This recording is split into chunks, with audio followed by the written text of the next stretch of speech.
ప్రతి ఒక్కరం కూడా మన జీవితంలో 100% ఇది చిన్న, పెద్ద అని తేడా లేకుండా ఇది ప్రతి ఒక్కరికి కూడా వర్తిస్తుందని కూడా చెప్పుకోవచ్చు. అటువంటి విలువైనటువంటి మాటలు మన చాణక్యులు చెప్పడం జరిగింది.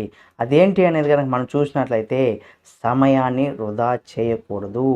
అంటే సమయం ఒకసారి పోతే తిరిగి రాదు కాబట్టి చాలా విలువైనదిగా భావించి సమయాన్నయితే ఇక్కడ వృధా చేయకూడదని చెప్పడం జరిగింది. అదే కాకుండా దానికంటే విలువైనది కూడా ఏది ఉండదని కూడా ఆయన చెప్పడం జరిగింది. ప్రతి క్షణాన్ని ఉపయోగించుకోవాలని కూడా చాణక్యులు చెప్పడం జరిగింది. కాబట్టి మన జీవితంలో టైం అనేది కూడా చాలా విలువైంది. దాన్ని ఎప్పుడు కూడా వేస్ట్ చేయకండి. ఏదైనా పని ఉంటే అది రేపటి చేద్దాం, ఎల్లుండి చేద్దాం అని ఎప్పుడు కూడా వాయిదాలు వేయకండి.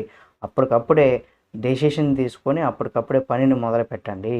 కానీ కొన్ని విషయాల్లో మాత్రం ఇక్కడ సమయం తీసుకొని ఆలోచించి తీసుకోవాల్సినటువంటి కొన్ని పనులు ఉంటాయి.